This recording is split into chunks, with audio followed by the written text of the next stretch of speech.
Hello, I'm John Coleman from ApocatastasisInstitute, an institute for the humanities, an alternative college and high school here on New Milford, Connecticut, USA.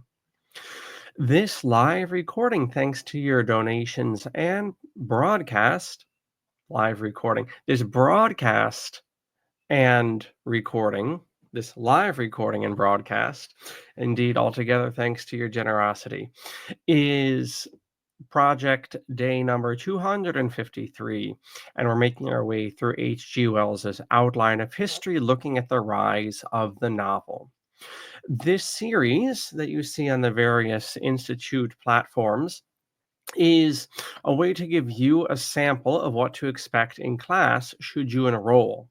We have many standalone courses at the Institute, but our bread and butter is the project. It's our integrated 3-year course of study.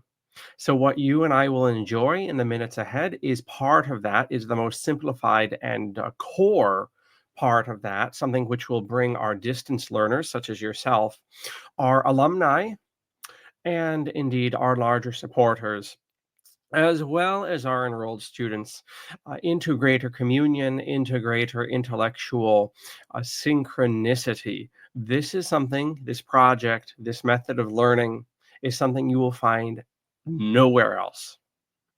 And it is a fantastic way to slowly, year by year, indefinitely, not just for a semester, not just for 4 years in undergrad. No, no, no. The project, the genius of this is that after your time with us in class is over, you still continue to go over the pinnacle discussions and texts of Western history. That is what this project is in totality. Eventually, this will be published as 3 or 4 very fat volumes, which will cover the 3-year cycle again and again. And what happens when you get to the end? You start it over. Repetition is what is the old saying? In fact, well, repetition is the midwife of learning, or something to that effect. Well, so it is. And anyhow, today we're getting into the rise of the novel. We're going to have a poem shortly, and then we'll get into H.G. Wells's text, and then we'll boogie woogie over to Thomas G. Pavel, Pavel, Lives of the Novel. Thomas Pavel's Lives of the Novel. We don't think of things like books as being technologies, or genres of books being technologies, but so they are.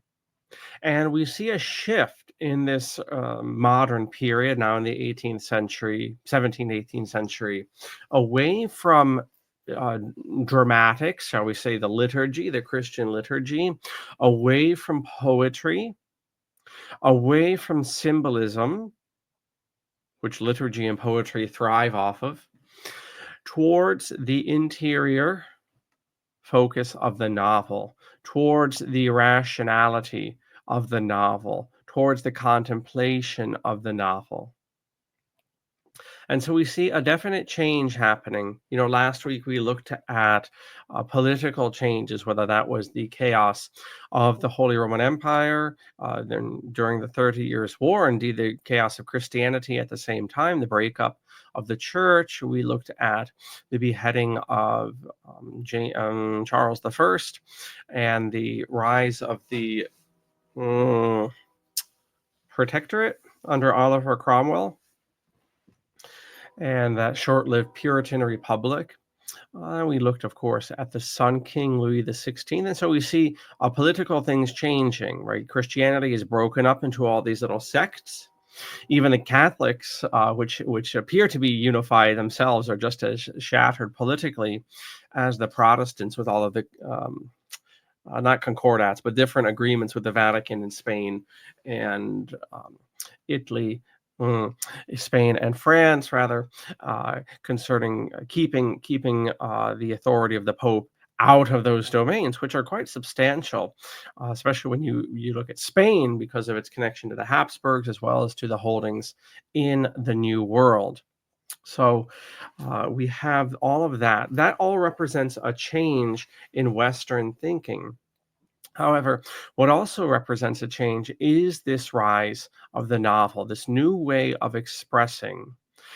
There were things like this in the late Roman Empire, early Dominate, that time in the fourth and fifth centuries. You do see that shift, which is interesting. It's something Wells brings to mind. But before we get too long in the tooth, let us dive into some poetry, and then we'll have some Wells, and then some selections from Pavel, looking at the rise of the novel and what it tells us about the different ways people are thinking.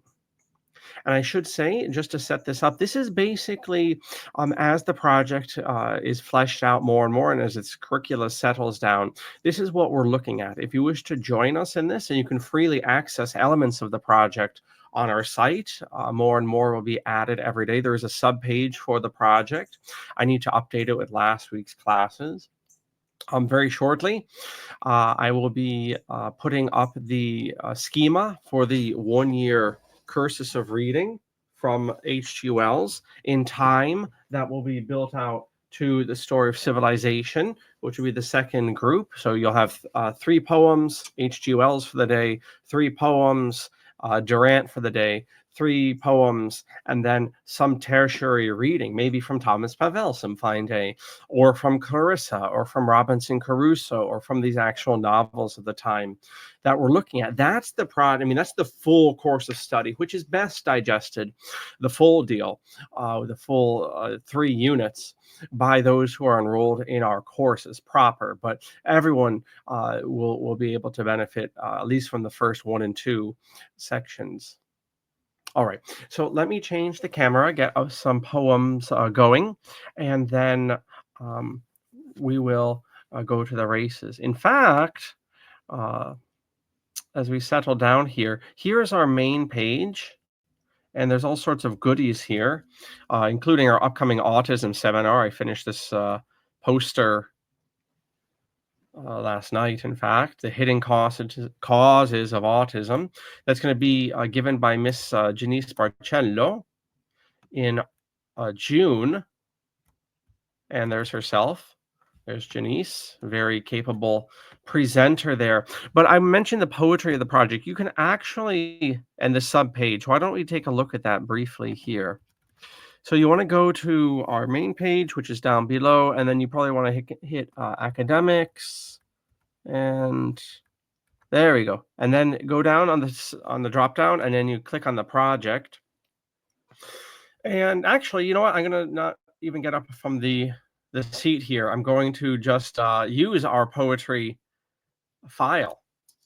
Now, this is going to be extended quite extravagantly to 4 weeks. What we have compiled so far is week 1, whenever it decides to load. But ultimately, it will be a 4-week cycle of poetry. All right, there's the file coming into view ever so slowly.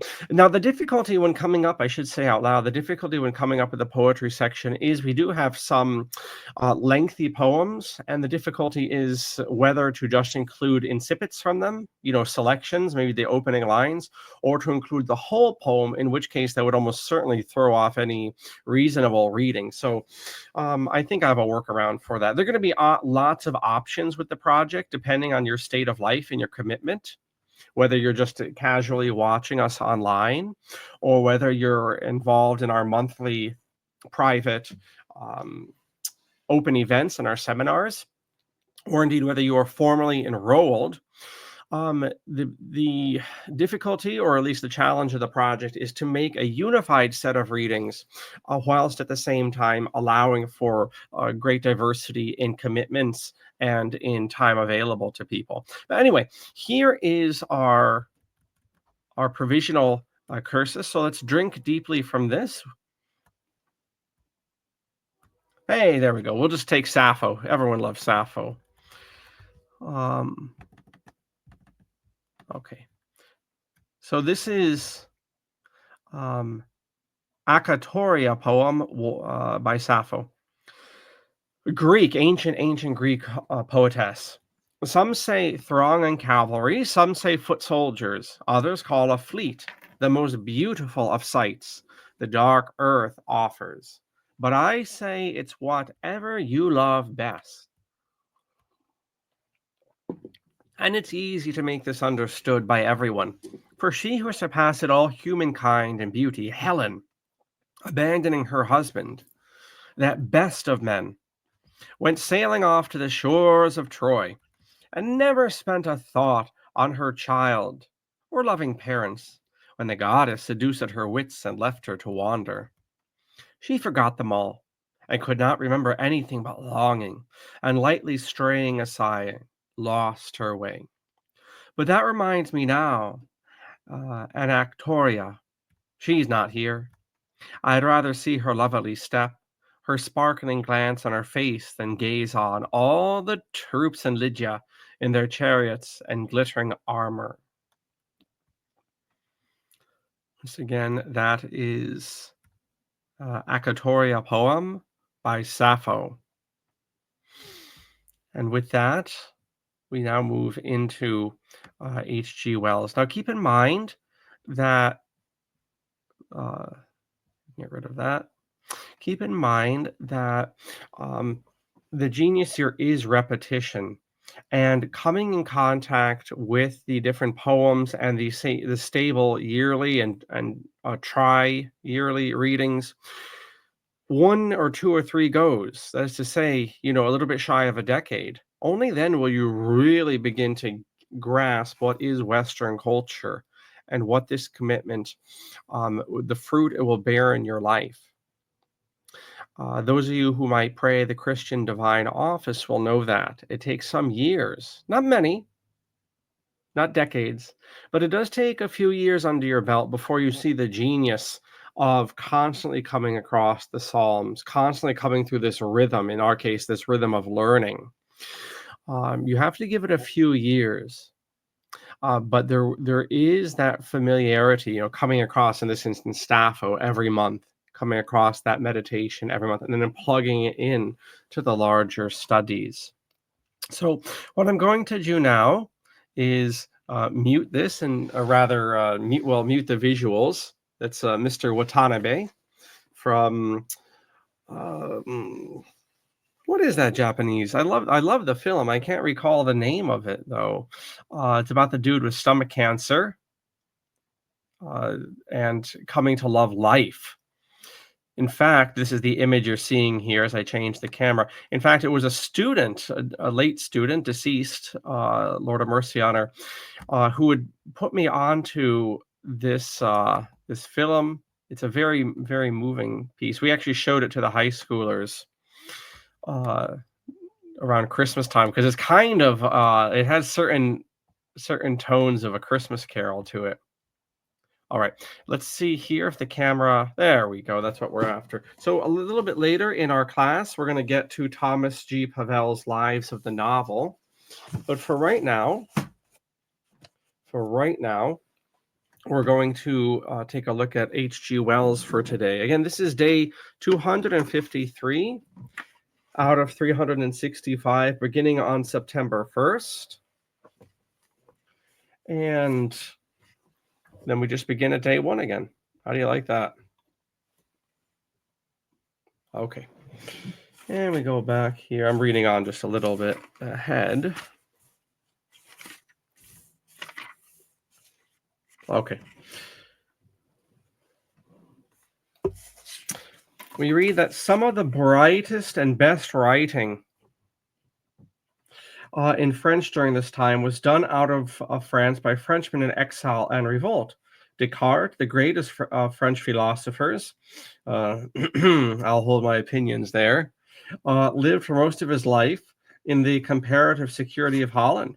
He is the central and dominant figure of a constellation of speculative minds which were active in undermining, modifying, and dwarfing the genteel Christianity of their age, right? Whether it's Descartes or we'll find later this week, Voltaire. Well, if you think that states trying to censor information on the internet is new, well, so it is, because the internet's new. But states trying to censor information is not. And, these heretics to the state like Descartes or Voltaire, indeed, they have to often live in in Holland or in Switzerland, these more tolerant areas, frankly, more Jewish and Protestant areas than, Catholic France or Spain for that matter. Towering above, and we talked about that last week. Wells brought that to our attention. That one of the downsides of having these regimes like in Italy or Spain or France that were very vocally Catholic and persecutorial is that unbelief, slightly went underground. Whereas in the areas that did not have Catholic or Protestant persecution, the people sincerely held their creeds and did not so easily go in for secularism or outright atheism. So that's often the reality of persecution, is you tend to make actually more devoted intellectual and spiritual foes. Anyway, towering above all these other exiles and above all contemporary European writers is the greatest figure of Voltaire, of whom more anon, whose mental attitude we shall speak of later. Jean-Jacques Rousseau, the father of modern pedagogy, another outcast spirit, with his sentimental attack on formal morals and his sentimental idealization of nature and freedom, stands out as the master novelist of his time and country. Of him also we shall have more to say. So this is the French, picking up from last week. These are the French movers and shakers intellectually. But now let's take a look at the English. And whether it's the Enlightenment or capitalism, or indeed the rise of the modern novel, we keep in mind that the English are actually the ones leading the way. We would often associate, for instance, the Enlightenment with the French, but they were not really the cutting edge. They represent a second generation of the Enlightenment. The English are very much, not just politically, but also artistically, ahead of the curve at this hour. And again, if you knew what I had to deal with here on the setup, you would have a lot of mercy on me for all of the wrestling with the book that you see here. Is the most awkward thing. Let me just try to move this over. The trick is getting the stream camera to be properly set up. All right, that'll have to do. Okay, the English literature of the 17th century reflected the less stable and centralized quality of English affairs, and had more vigor and less polish than the French. That's something that H.G. Wells brings up here, is that the French under Louis, I think we actually read that last week in the assigned reading, if not in class here, that the French were so obsessed at this time, during the reign of Louis XIV and 15th, with formalism and with the questions of what makes a good poem and the real academic analysis of this thing, that they, and also plays and things could not be published unless the Académie Française gave it its imprimatur. So these are ways to control information, control writing. That even today the French government has the final say on the French language, which is something that sounds very bizarre to English speakers and especially Americans. But actually it's the French government that does that. The Vatican, actually, the Catholic Vatican, actually does something very similar for Latin. Every year it adds new slang words like blue jeans and iPod. How do you say iPod in Latin? Well, there is a way to do it. There's an old priest every year, and he issues a little addendum. That's very peculiar to Americans. They tried that in America. You know that? They tried to formalize spelling. Much like we've tried to formalize the metric system through legislation, and it never works.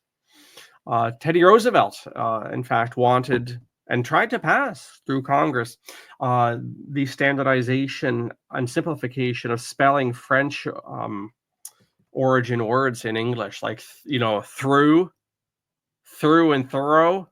Those fun words that none of us spell right and always flub, through and through, and so forth.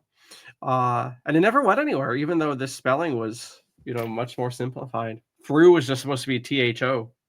Or no, though was supposed to be THO.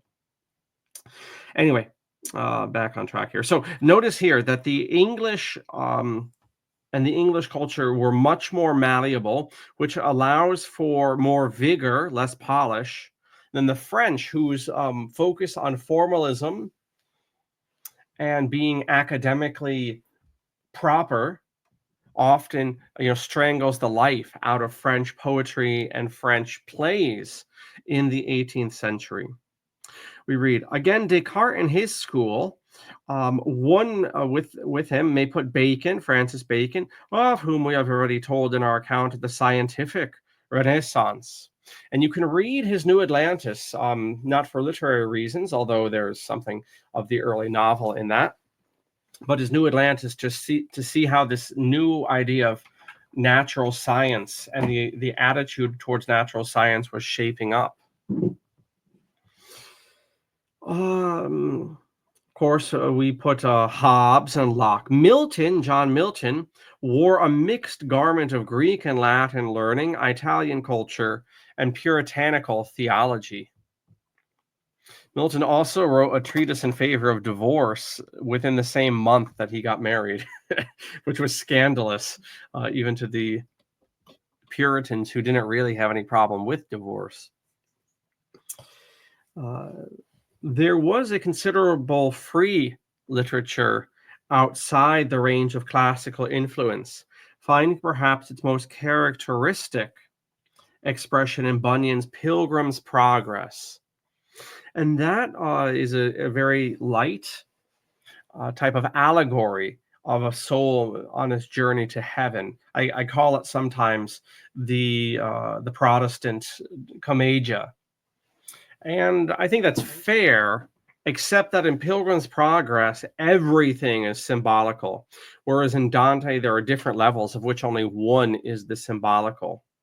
Also, Pilgrim's Progress is much more of a novel, right, to our point today, as opposed to Dante 500 years before, 400 years before. The Commedia is a poem. It's well worth reading if you speak English, as you do if you're watching this class. It's well worth reading Pilgrim's Progress. It's also a lot shorter than the Commedia. There's a sequel, because Christian, who is the name of the protagonist, obviously allegorical. In the second book, he goes back and gets his family. So in the first book of Pilgrim's Progress, he's just traveling to heaven, basically, heaven or the city, Zion, by himself. And then he goes back to get his family. And of course, it's Pilgrim's Progress where we get expressions maybe somewhat fallen out of use, such as the Slough of Despond or a Vanity Fair. The magazine Vanity Fair. This comes from this scene. Anyway, the still underrated creative work of Defoe, again, is manifestly addressed to a public innocent of the accomplishments and affectations of the academic world. Here's a big one here. His Robinson Crusoe is among the great inventions of literature. And Defoe's Moll Flanders is an admirable study of manners. And both that and his fictitious development of history are technically far in advance of any of his contemporaries. Well, so far in advance, in fact, that people thought Robinson Crusoe was an actual travelogue of a man who did survive such tales. Turns out there was actually a real guy that Defoe kind of based his story around, but Robinson Crusoe ultimately is a fictitious character. Very much a snapshot. This is why we teach it at the high school level and the college level here in Connecticut. We have them read Robinson Crusoe because you can see in Crusoe, yes, the rise of the novel, but also particularly the epistolary novel. That is to say, the story that's told through journal entries or letters, epistle in Latin, epistolary. You can see that in Clarissa. That was very much, you should, if you're taking notes, if you're joining us every day live or after the fact on these various platforms, and you're following us, I really would encourage you to take notes. And at this point in the novel, of which Robinson Crusoe is a snapshot in the 18th century, you have the epistolary novel, right? Get that down. That is novel 1.0 technology. The epistolary novel that is told through journals or diary entries or letters. Okay, Moll Flanders is an admirable study of manners, and both that and his fictitious developments of history, indeed, are above his contemporaries. Nearly on a level with him was Fielding, a London magistrate and author of Tom Jones.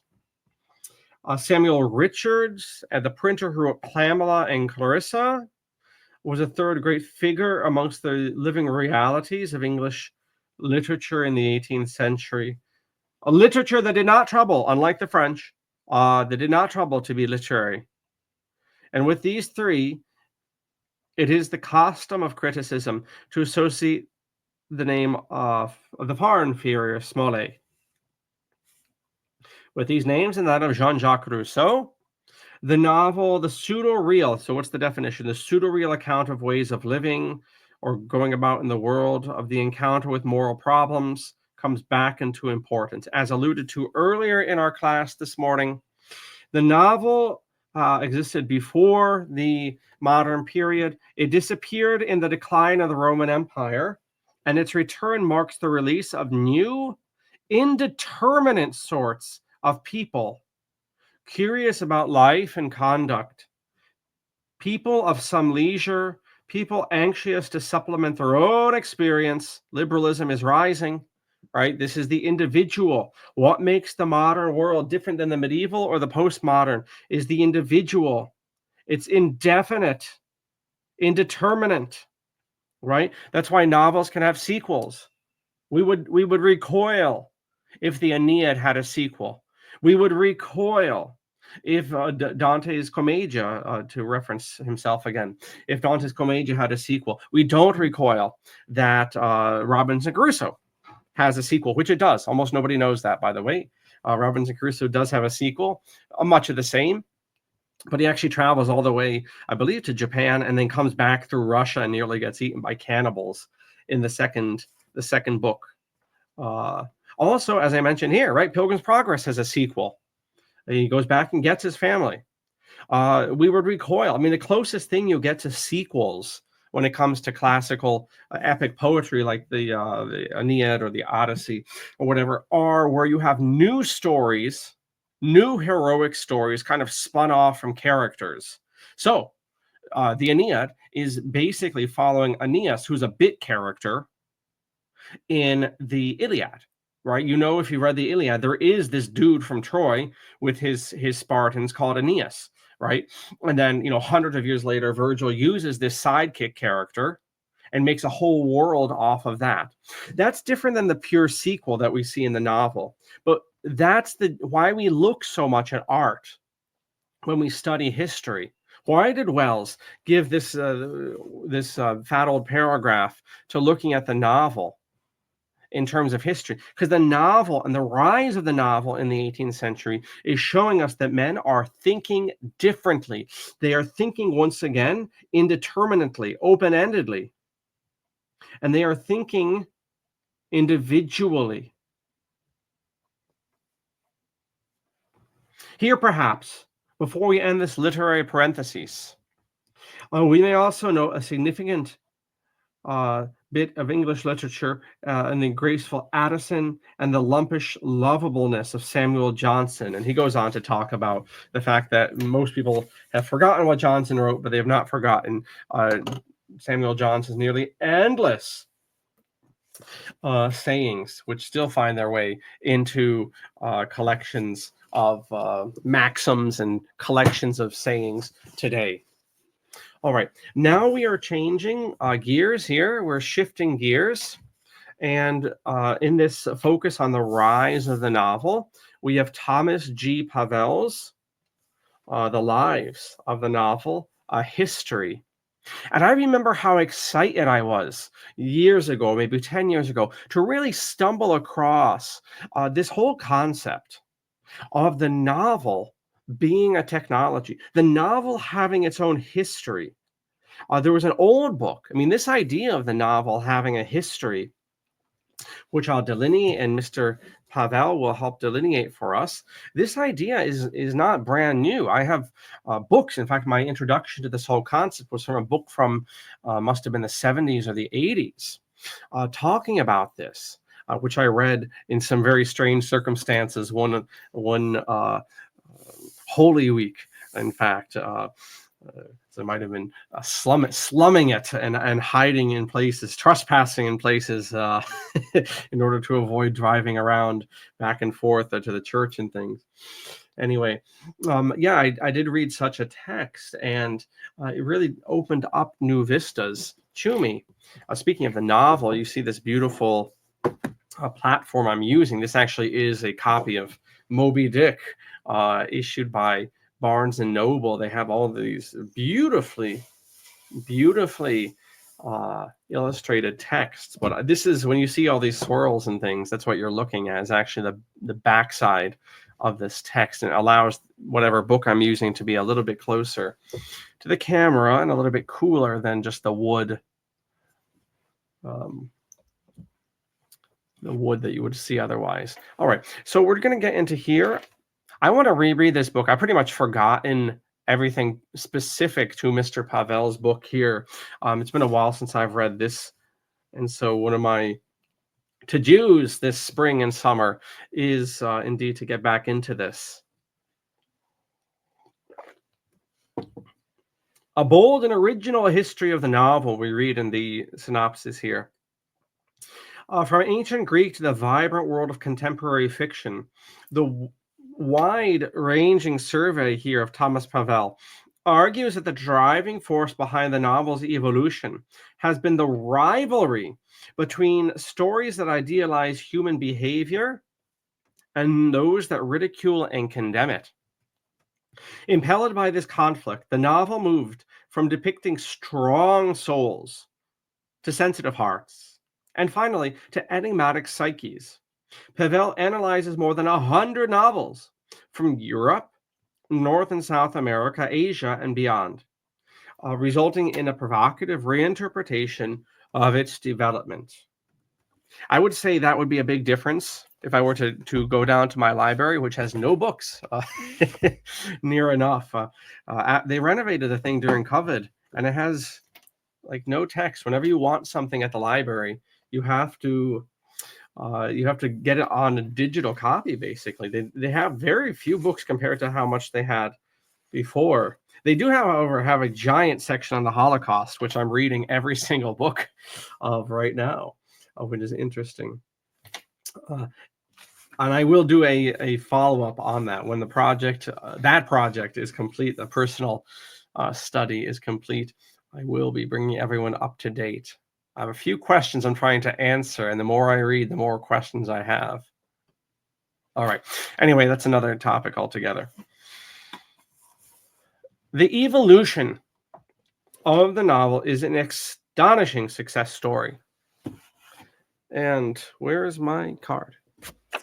From its humble beginnings onward, it has shown an unparalleled ability to adapt, innovate, spread, and prevail. At almost every turn, the novel has found the most intelligent, effective ways to reassert its place in the broader culture. I want to see here. Okay, I don't have it on hand, but I will here bring it to your attention. And that is another text that's very much, if you're interested in this idea, because I'm going to have to do an official one of these soon, but you're going to have to make do for today. Let's remind ourselves why we focus so much on art when we study history, and when we go through the project, why so much time has been given to literature proper. Here is the individual. Here is you and I. All right. Everything we get in terms of our thinking comes from outside stimuli, right? Colors and so forth. And we can get into this whole philosophical meditation, but for right now, just if you play along with me, um, a lot of who we are, maybe everything of who we are, comes from external stimulation, our parents, our food that we eat, the colors that we're looking at, the food that we eat that affects our mood, the lighting that affects our mood, etc., etc. All of that funnels into us, and then we think about it and we chew over and cogitate over it, and then we spit that out as our surroundings.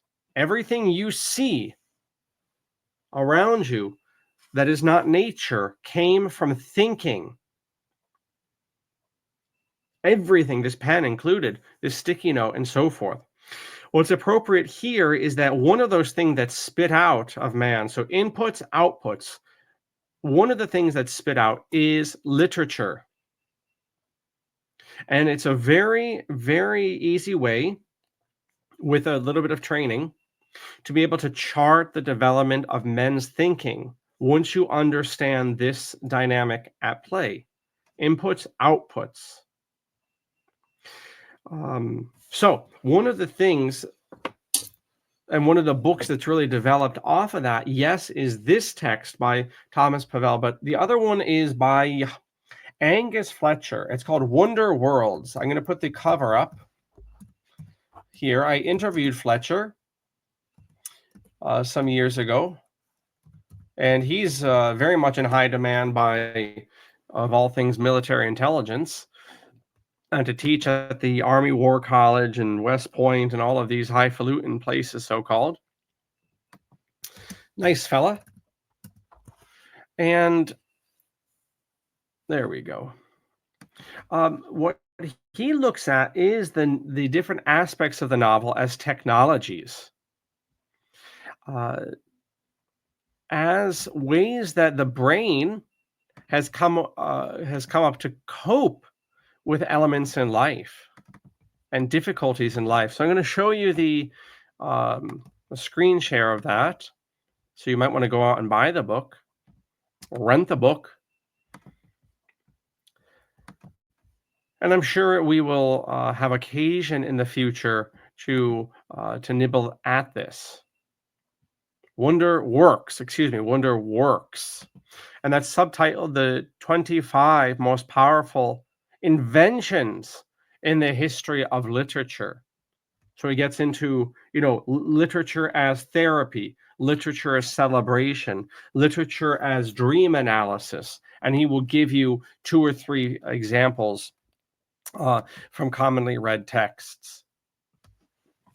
And so you've seen the growth of the analysis of the novel. Maybe at the beginning of class, you never even thought about this aspect. You thought novels were just fun stories. Well, for historians and for psychologists and things, they have a much different usage. For the historian, the novel has often been a medium to analyze history. The beginnings of the modern history profession, in fact, were through novels. If you think of who was that dude that did all the Scottish stories? Walter Scott. Walter Scott would be a perfect example of that. Really trying to analyze history, trying to get inside the subjects of history. But yeah, another aspect of the novel altogether separate is charting the different technologies, as Fletcher says, the different weaves and bobs of this technology over time. How has time influenced the novel? Well, how has time influenced thinking is the question we should be asking.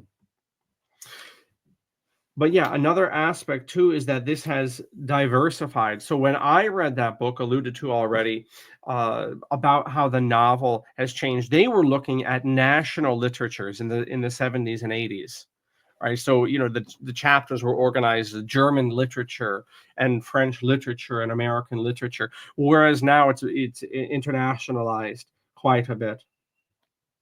Anyway, the novel's birth and rise, however, are still subject to debate. There is a widespread view that the novel emerged relatively late in history. as a literary expression of modernity. Just as the Enlightenment swept away obsolete dogmas and replaced the novel replaced archaic narrative modes, whereas the old kinds of narratives, sometimes called romances, looked at life through distorting lenses and portrayed idealized, implausible characters. The novel, we are told, turned its attention to the ordinary lives of real people in the real world. I would also like to um, merge these observations with last Friday's class when we looked at um, Diego Velázquez and his painting. So we're seeing a shift in the modern period as well. Did we not see the focus with Velázquez and indeed modern art, not modern art, no, the Guggenheim sense, but modern in the 18th century sense, uh, with the rise of the portrait. That too is showing a change, right? A medieval Christian could never understand the idea of a portrait in the way the modern man can. There's the focus on the individual, and so we see the same with the novel. We shift from the idealized to the ordinary and the quotidian. That's one of the things that defines the novel proper. Some even claim that this important change was triggered by a single author who, in a flash of genius, brought the first true, that is, modern novel into being. As Copernicus revolutionized cosmology, so Miguel de Cervantes, Mademoiselle de Lafayette, Daniel Defoe, or Samuel Richardson, depending on who is making the claim and what country you come from. Do you come from Spain, France, England? Single-handedly began a new era in the history of narrative prose. Of course, we must mention Cervantes and his Don Quixote. Something that's very interesting about Don Quixote is in the part 2 of the book, speaking of sequels. So if you go into your Barnes & Noble and get Don Quixote, you're going to see it bound as one book, but you're actually looking at two different volumes. And what's interesting about that is so often the case that the postmodern is seen in this case, early modern or pre-modern. And so we have the meta character, in fact, in Miguel de Cervantes. Right? We think breaking the fourth wall, a character speaking to the audience is a big deal. And we're so cutting edge. And this blurring of the audience and the characters. But actually, funnily enough, in Miguel de Cervantes' second part of Don Quixote, he he talks about himself. He puts himself into the story because one of the problems that Cervantes had is that Don Quixote was so popular, there were all these pirated knockoff editions, and there was some con artist that was publishing what was purported to be part 2 of Don Quixote, which wasn't written by Cervantes. And so there's this whole complicated inclusion of Cervantes, the author, within part 2 of the actual part 2 of Cervantes, where he's referencing the pirated stories of Don Quixote within Don Quixote. It's all very meta, as the kids say. It's all very meta. Also, not to get too off track here, Miguel Cervantes, of course, was wounded at the Battle of Lepanto, the naval battle to drive back the Turks. He lost use of his arm in that battle. So, in all of this, just to our point about the Holy Roman Empire and the Islamic threat, keep that in mind too. You have all these cool stories going on, but there's that. I mean, after all, look in Robinson Crusoe, Daniel Defoe's Robinson Crusoe.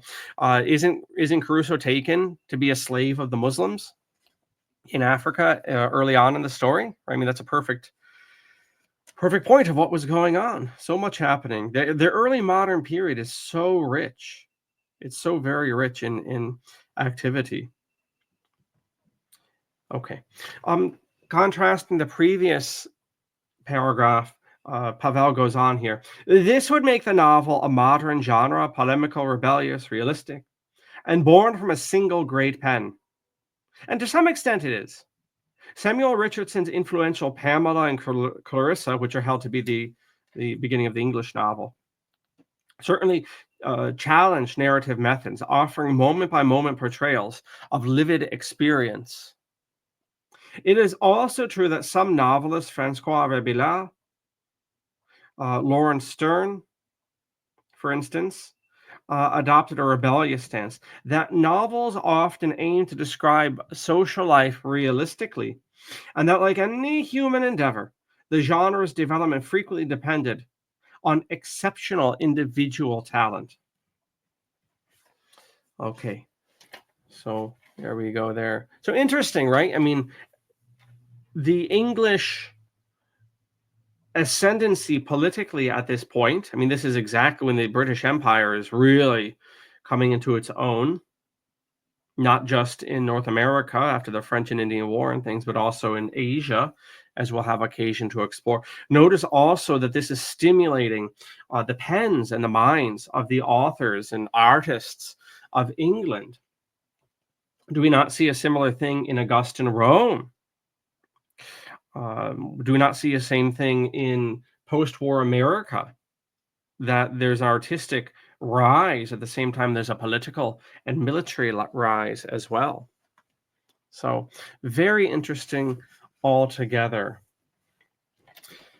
All right, so we'll bring the bird down here on this point on the rise of the novel in H.G. Wells's outline of history. I am very interested indeed in this aspect of things. I'm quite I nerd out very much on this very topic, and that's why that's why it features so much in the project literature. That is to say, not because I like it, but rather because the analysis of literature is such a great way to get inside the minds of the and times of the men who wrote and when they wrote. There's really no substitute. You can only go so deep in monographs, and literature allows you basically to open up the skulls and jump right in to the players in history in a way that prose and the typical way of presenting history does not.